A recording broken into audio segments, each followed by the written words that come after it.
Okay, so, man, again, Saginaw, Michigan, Coach Carl, he's got Palm, BJJ, he's got the patch on the back. That's his team, that's his school that he has. When did we meet? How long ago was that, man? Man, I started Jiu Jitsu in August '07, and I think we went to a tournament in '08 or '09. I think that's the first time I met you. We hadn't really trained together yet, but I think that's when we met. It was '08. And where was that at? Like, where did we train? Where did I, like, At a kind of in the back room of a gym on some holy raggy mats. yeah, like, and where we're from, and my story's like that too. Like, you just train wherever you can train. Be the grass, it could be the living room, move some coffee tables out of the way. I mean, just however you can get a hold of some jiu-jitsu and some guys, some bodies, you just make it happen. You don't care if they have on gis or not or whatever, like, because it's not like it is here. How many schools would you say is in the whole Saginaw area? Just 3 or 4 maybe in the whole Michigan area. no, just Saginaw. Let's just say just Saginaw. I think 2. Two. Just 2. Okay, and jiu-jitsu's been in Saginaw for like, well, I started there. Okay, so it never really grew, and the mid-Michigan area, like you're saying, is Bay City, Saginaw, Midland. So it's 3 cities, right? And what did you say? You say about 3 or 4? Yeah. Still, I mean, you're talking, as I say, like here in Mansfield, Grand Prairie, there's like just 2 schools, 3 schools. Like that's not the case. You know, there's a lot of schools here. So even to this day, it's still kind of scarce, you know. And I came across Coach Carl, and I like just admired his like dedication. And I would come home to visit, and I would reach out to him, and it didn't matter like what he was doing, where he was at. Like he would just meet me because I wanted to train. I would go home, I'd take my gi or whatever, and I wanted to train. He was down to meet wherever. I mean, we met at that time it was like Sarah. Well, it's where Sarah Fletcher. Yeah. Sarah Fletcher. This is a girl that's really big into the bodybuilding or whatever, but she has her own business. Well, in that business, before it was that business, it was something else, and we met over there and trained in a back room somewhere. It was always like some back room, a gymnastics room, aerobic room, something. And I was like, man, this guy just is really dedicated to learning when all the other guys just didn't want to come out. So it would always just be him. And then, you know, just over time, we built our relationship. And so you said you started training in 07. Yeah. So we're in 10 years. So how's that journey been for you? Like, give us a little bit on besides your background, how long you started. Like, Well, I'll just give a little background because you know, Dan's here, and I don't think he doesn't really get the opportunity to have people kind of sing his praises as much as he does for other people. So in '08 or '09, we had trained 2 times, and he came up. He's like, "Hey man, you ever thought about opening up a jiu-jitsu gym?" And I told him I wasn't really interested in that. I just wanted to train, and he kind of asked me what my job was, and it was not very good at the time. At the time, I had been working at MC Sports for like 4 years, making almost minimum wage. I was a high school dropout. He kind of gave me some tough love. And I'm like, man, who is this guy? I barely know this guy. You know, I had that immediate reaction we all get when we hear that little bit of truth that is just the truth. But, and that happens all the time, man. Dan will tell me things that sometimes we just disagree. It doesn't invalidate our friendship or our relationship. Other times, it just irritates me because deep down inside, I know he's correct. You know, he posts those motivational things, and I know some people don't like that. It gets on their nerves. But if you let it kind of seep into your life, it can change your life. And I would always refocus and think, man, this guy's trying to push you. How could you be irritated with him? How could you not like this? Like, so many people will give up on you and just let you go because you're too much work. I was kind of one of those people, man. You know, a lot of people are like, oh, let's just write him off. That's too much work to fix.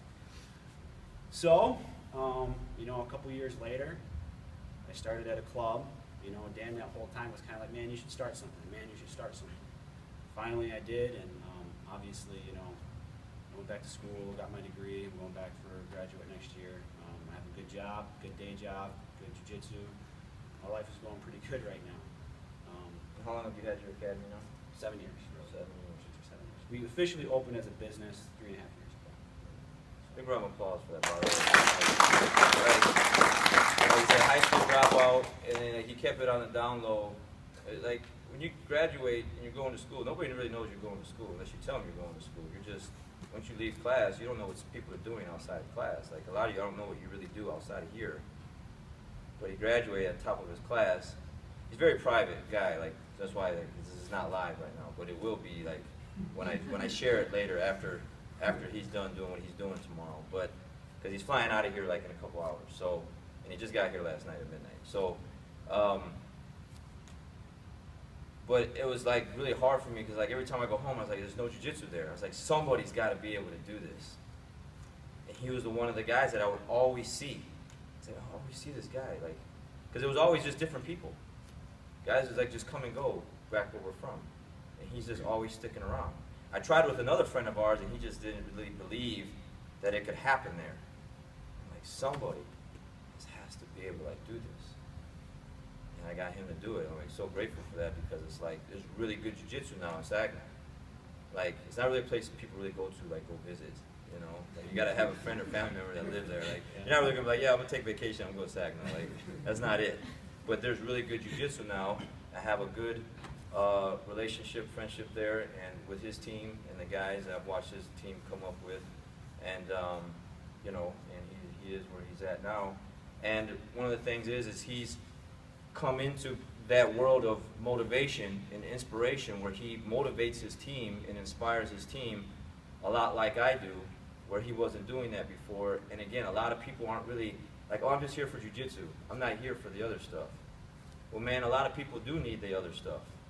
Because not everybody has, you know, the happy married life with a couple kids, a dog, and a picket fence, and everything's just lovely. Not everybody that comes into training, they're looking for something else to help them with something.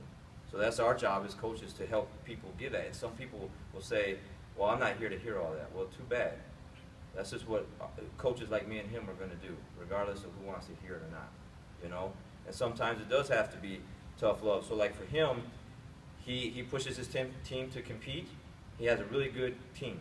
Really good. Their guys are good, man. They're really good. And so for me, it was just a matter of getting him to a bigger tournament outside of the Michigan area where he was like dominating everybody. And then he go to Chicago Open, which is really good. He stepped it up a level. But I was like, man, I've been waiting for him to get out into the other scene like I am doing. And then he won the American Nationals just a few months ago in Vegas, so American National champion at brown belt, so round of applause for that. So today, it's like, why don't I just make this happen? It's like, so, like, makes me feel really good inside and happy to just be able to make Mr. Carl Rabideau officially a BJJ black belt. So, it's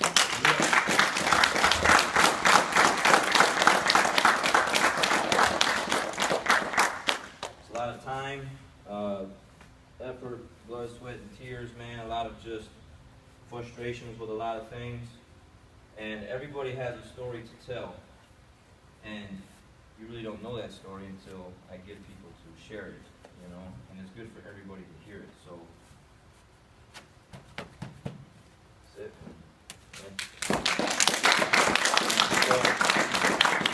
stuff. Any other words?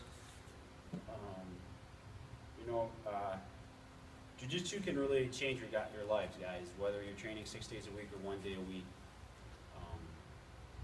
That's why some of the things like loyalty and being part of a team can facilitate this process for everybody. And what happens on the mat is so much smaller than how it can help you in your everyday life. But the foundation of that is building strong relationships, and the foundation of strong relationships, at least one of them, is being loyal. And you know, I know Dan's been posting about it. You guys are probably irritated hearing it over and over again, but it's such an important value. And there are people who say, well, I give you money, so this is a business relationship. I'm not even talking to those people because you'll never change their minds. I'm just trying to show you what can happen if you do value loyalty, showing up when you don't feel like it. It changes you as a person. It makes you a more giving person. It makes you a more caring person. It makes people like you more because people want to be around you. So, you know, embrace that if you can. Like I said, some people think it's a business relationship, and you're never going to convince those people until they get around other people who are loyal, caring, and sacrifice for others. It's an attractive thing. I have that at my gym. I see the same faces here over and over and over and over and over again. You guys have that here. Just hold on to that very tightly. Don't let the little chinks or the little disagreements get in the way of what can be an incredibly satisfying relationship. And that's what a lot of people let happen. You know, me and Dan have had some serious disagreements. It's just the way it goes. But we keep marching forward as a team. And my life has been totally changed because of it. And loyalty and caring for other people has been one of the three most important values that have gotten to me where I am. So as much as I'll say about that, hopefully you guys can embrace that from a different perspective. That's it. Okay, so Mr. Carl's done, and we have something else on the